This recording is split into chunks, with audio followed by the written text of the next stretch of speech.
bienvenue dans ce podcast proposé par les ateliers d'Aude Valérie. Je m'appelle Aude Valérie Young et je suis coach spécialiste en libération des émotions et hypersensibilité. J'accompagne des personnes en individuel à mon cabinet à Rennes et également à distance. J'anime aussi des ateliers collectifs. Les ateliers d'Aude Valérie, le podcast qui vous permet de rayonner votre sensibilité et d'aller vers votre plein potentiel.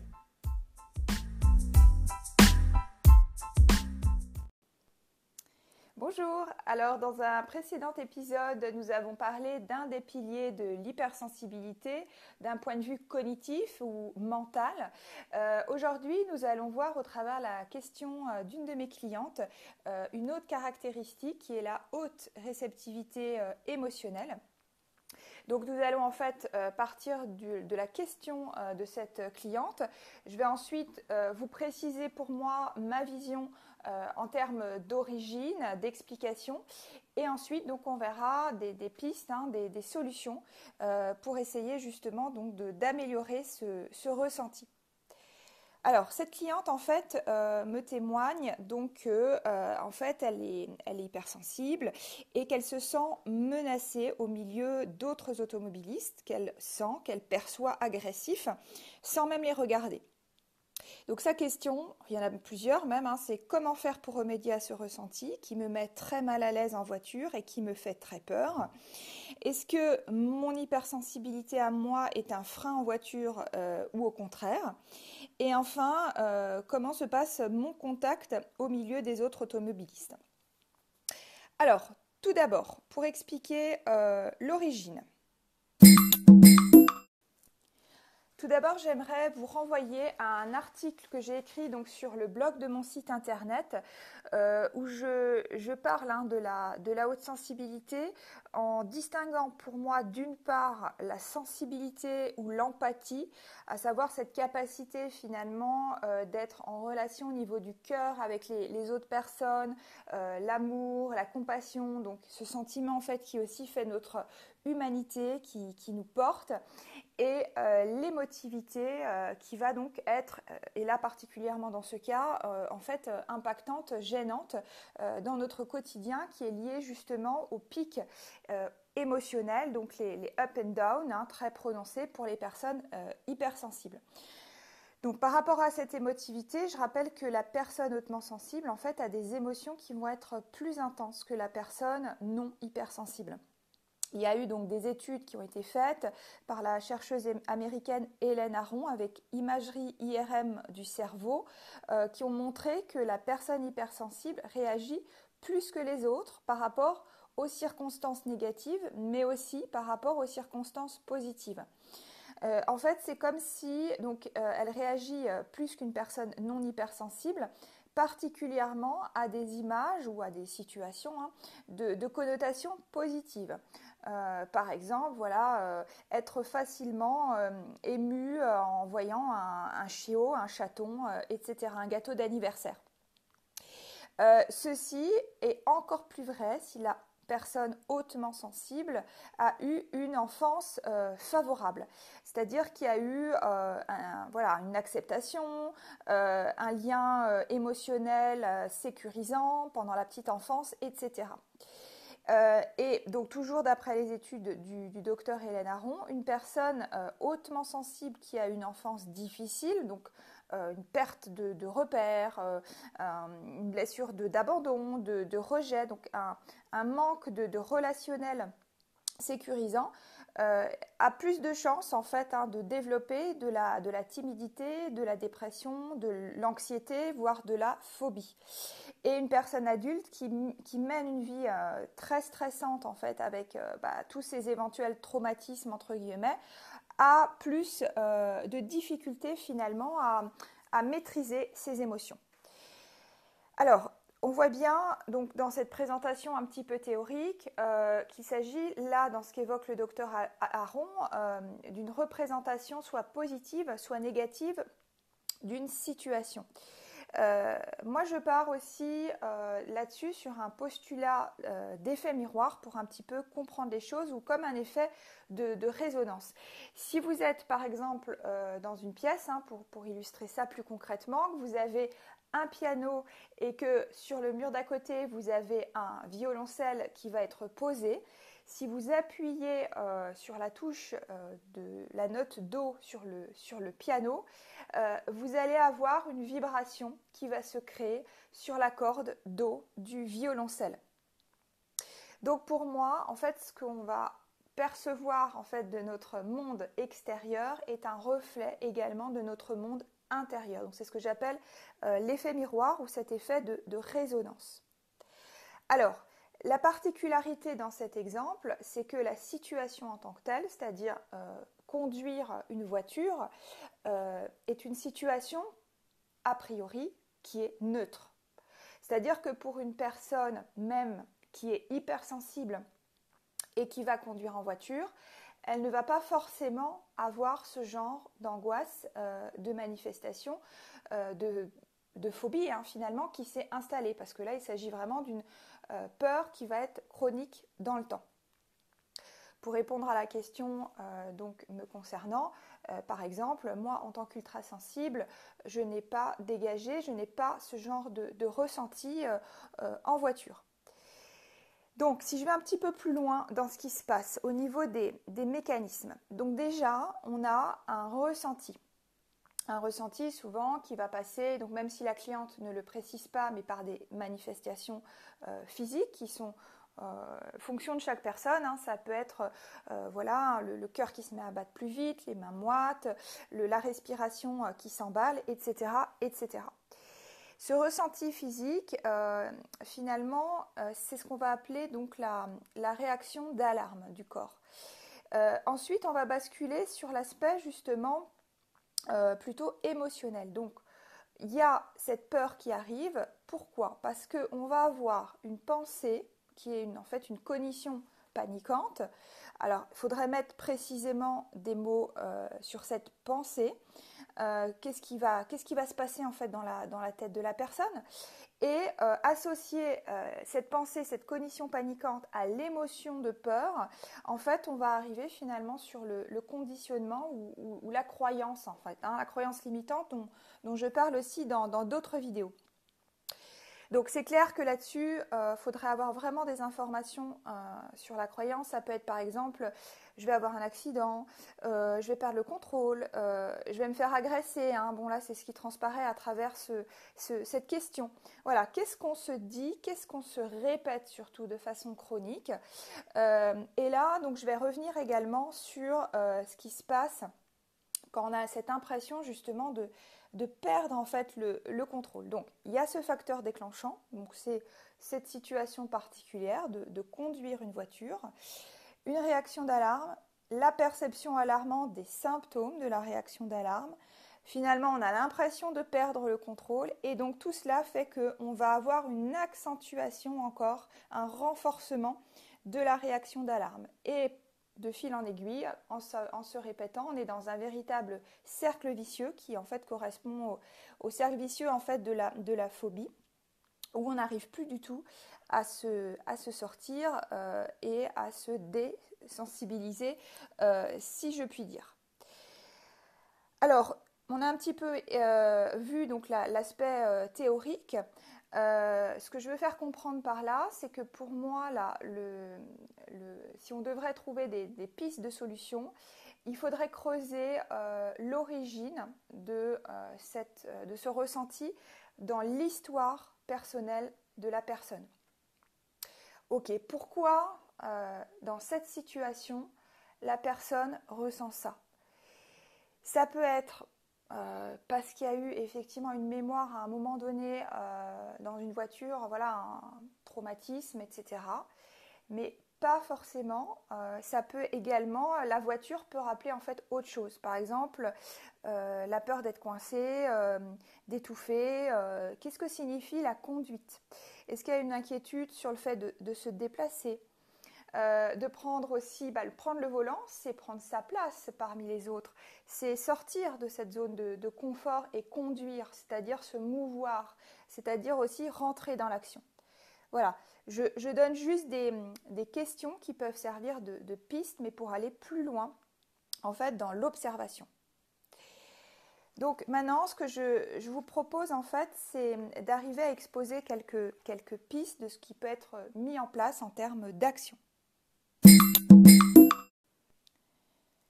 Alors, pour répondre à la question, je vais proposer 3 pistes de solutions avec 3 niveaux différents. Donc, la première piste, ça va être une piste que vous pourrez démarrer, en fait, faire ça en autonomie chez vous. La piste 2 et la piste 3, donc ça va être plus des pistes, en fait, du travail d'accompagnement qu'on peut faire à titre donc, personnalisé au cabinet. Sachant que la piste 3, je vais également témoigner moi de mon expérience, puisque c'était aussi dans la question de la cliente. Alors, pour la première piste, donc ce que je vous conseille, c'est de construire en fait un tableau d'auto-observation. Donc, suite à ce que je viens d'expliquer tout à l'heure, donc il y a une situation particulière ici qui va être la conduite automobile qui porte voilà, une certaine difficulté. Vous allez préciser cette situation. Par exemple, ça va être une situation d'exposition, va être de rouler, je ne sais pas, sur la rocade rennaise entre la sortie 12 et la sortie 13. Vous allez vous auto-évaluer par rapport en fait à l'intensité maximum pour vous, parce que ça peut un peu fluctuer sur le trajet, de l'anxiété, de la peur ressentie. Et vous allez noter 3 choses. Vous allez noter vos cognitions, donc les pensées. Donc, par exemple, il ne faut pas que je me fasse coincer entre 2 véhicules dans un bouchon, sinon je vais étouffer.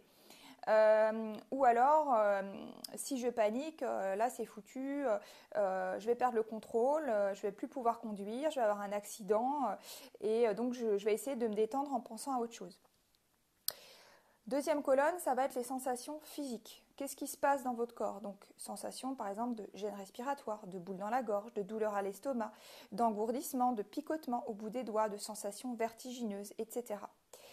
Et la troisième, c'est éventuellement quel comportement vous mettez en place. Des fois, c'est des comportements de sécurité. Par exemple, rouler sur la file de droite, je ne sais pas, à un moment détacher votre ceinture parce que carrément vous étouffez, même si ce n'est pas forcément bien sûr conseillé.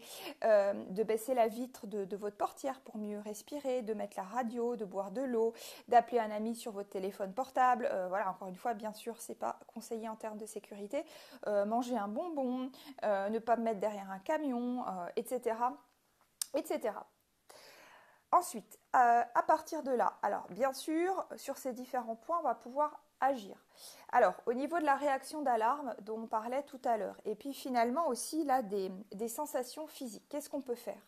La réaction d'alarme, en fait, c'est vraiment une réaction quasiment automatique de notre corps, puisque c'est physiologique, dont une partie en fait seulement peut être contrôlée.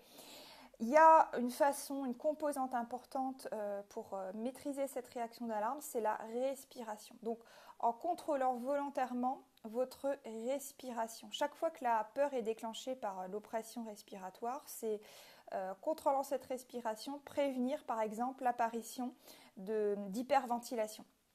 C'est ce qui va ensuite générer les malaises, les vertiges, etc.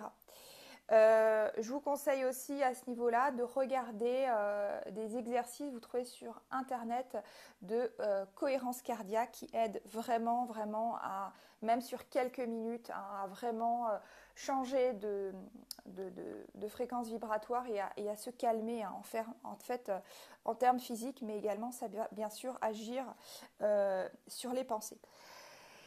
Il y a aussi en fait, éventuellement, c'est par rapport à ces symptômes, à ces sensations physiques, c'est essayer en fait de comprendre parce que dans les phénomènes de phobie, ce qui se passe, c'est qu'on a peur d'avoir peur parce que pour nous, la sensation d'alarme fait qu'on va justement perdre le contrôle. Donc c'est lire des ouvrages, des choses où on va vous expliquer, hein, par exemple, physiologiquement à quoi ça correspond.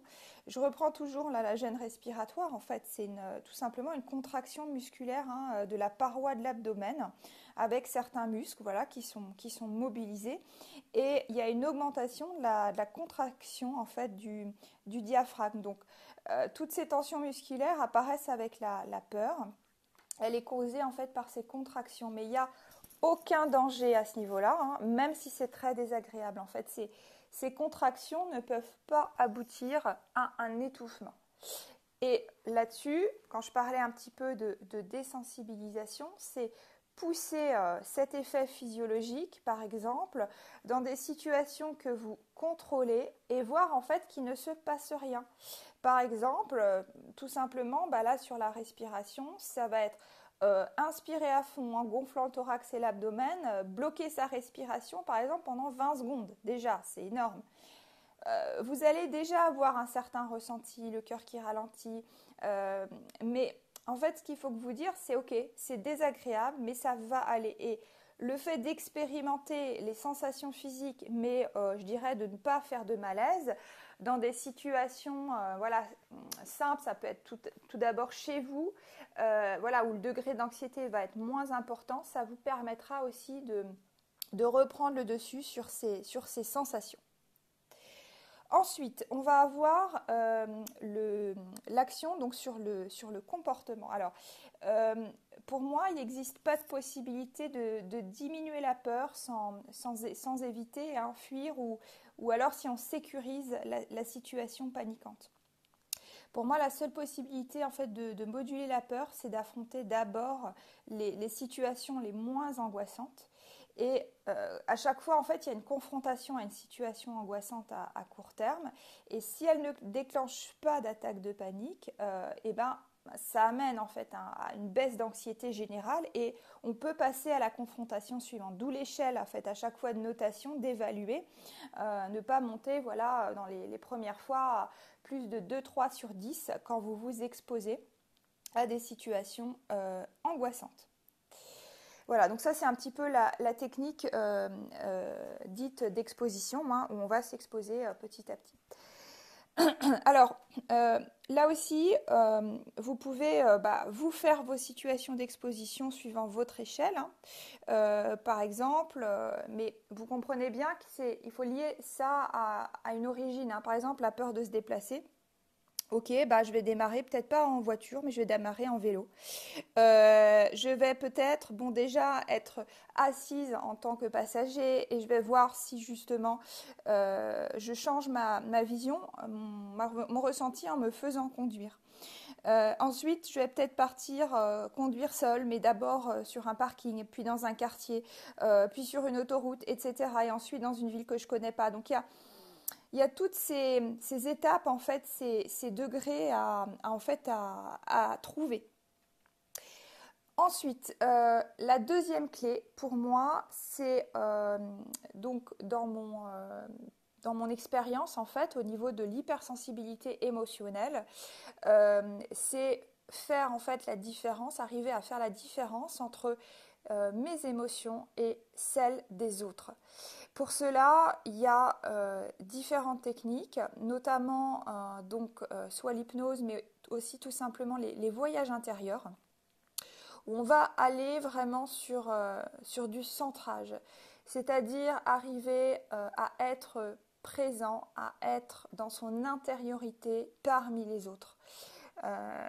Je rappelle que l'hypersensible, souvent il se dit, ou même s'il ne le sait pas, mais en fait son mode de fonctionnement c'est je suis parce que nous sommes. Et je pense qu'il est tout à fait possible de transformer cela en je suis parce que je suis et ok aussi parce que nous sommes, parce qu'on est la vie, parce que voilà, il y a l'humanité qui est là, mais d'abord je suis parce que je suis.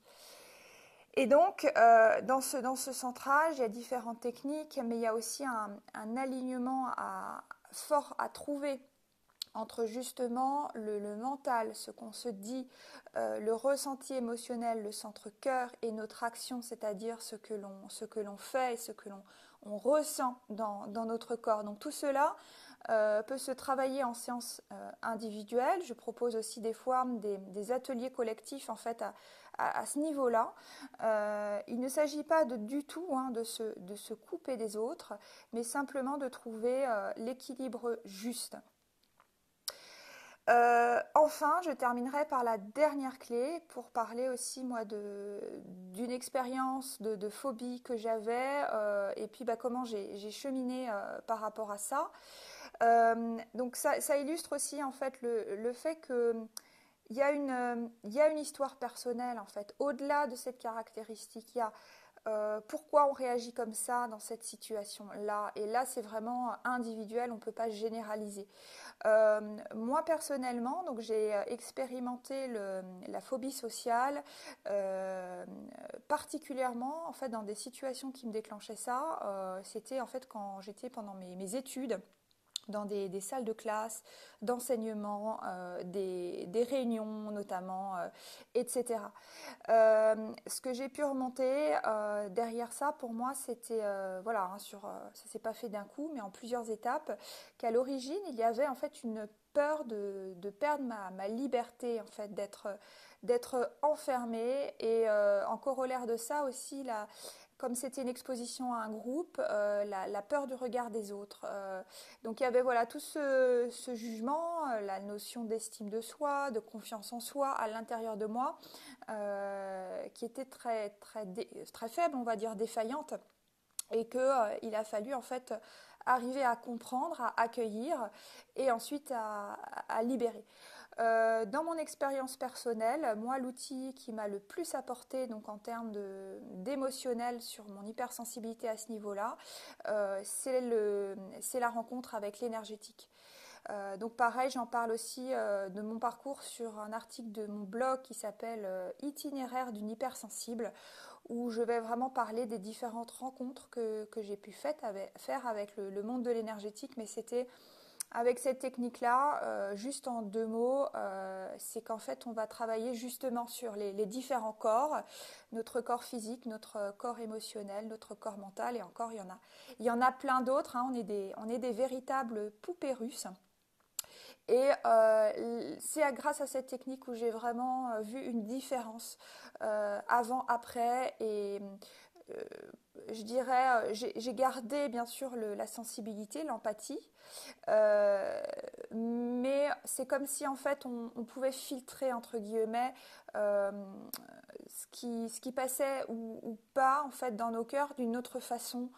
L'accueil est beaucoup plus présent, on bloque moins, puisque forcément les points d'entrée qui sont souvent nos blessures, nos failles, ont été vues, ont été conscientisées, mises en lumière. Et ça permet ensuite d'avoir une compréhension, une vision un petit peu plus large aussi de qui on est, et de trouver, en fait, de renforcer, de faire sortir ce potentiel du « je suis » et pas du « je suis parce que nous sommes ». Voilà, je remercie beaucoup cette personne pour cette question qui était, je crois, très riche.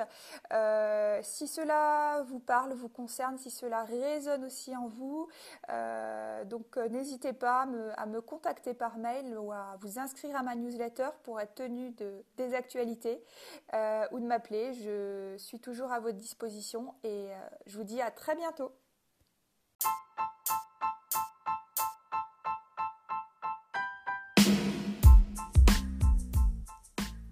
Je vous remercie pour votre écoute de ce podcast.